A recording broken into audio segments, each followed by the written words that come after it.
ఆయన్ని చూశారు ప్రజలు. అదే రకంగా జ్యోతుల్ నెహ్రూ గారు 3 సార్లు ఎమ్మెల్యే చేశారు, ఎన్నో పార్టీలు మారారు, ఆయన్ని కూడా చూశారు. కొత్త పార్టీ జనసేనను చూడాలి, జనసేన అభ్యర్థిని గెలిపించాలని జగ్గంపేట నియోజకవర్గ ప్రజలందరూ ఎదురు చూస్తా ఉన్నారని సందర్భంగా తెలియజేస్తా ఉన్నాను. నాకు డబ్బు లేదు, నేను పేదవాడిని చెప్పేసి నాకు సీట్ ఇవ్వలేదు. మేమందరూ కూడా జన సైనికులు, మేము కూడా ఒకటే కోరుతా ఉన్నాం పవన్ కళ్యాణ్ గారిని. జగ్గంపేట నియోజకవర్గంలో మన జనసేన పార్టీ తరపున మీరే పోటీ చేయండి, గాజు గ్లాసు గుర్తుపై మీరు పోటీ చేయండి. పవన్ కళ్యాణ్ గారికి 1,00,000 ఓట్ల మెజార్టీతో గెలిపించే బాధ్యత మేమందరూ కూడా తీసుకుంటామని సందర్భంగా పవన్ కళ్యాణ్ గారికి సవినయంగా చేతులు జోడించి నేను విజ్ఞప్తి చేస్తా ఉన్నాను. మీరే పోటీ చేయండి.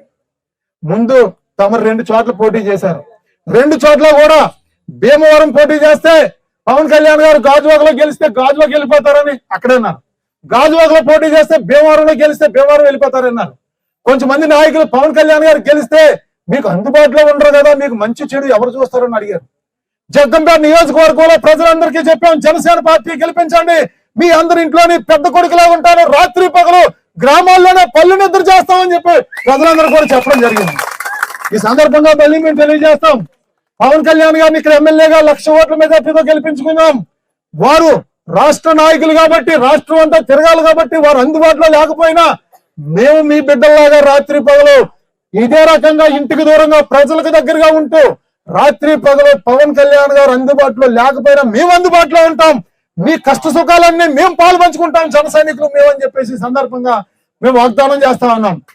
పవన్ కళ్యాణ్ గారు జగ్గంపేట నియోజకవర్గం నుంచి పోటీ చేయాలని చెప్పి సందర్భంగా జగ్గంపేట నియోజకవర్గ జన సైనికులందరూ కూడా ఏకగ్రీవంగా తీర్మానం చేసుకోవడం జరిగిందని చెప్పి సందర్భంగా మేము తెలియజేస్తా ఉన్నాం.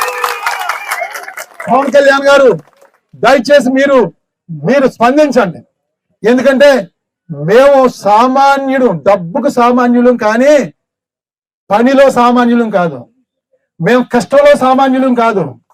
పనికి కష్టపడడానికి మమ్మల్ని మించిన నాయకులు కానీ ఇక్కడ జన సైనికులు లాంటి వాళ్ళు కానీ ఏ పార్టీలో లేరని చెప్పి సందర్భంగా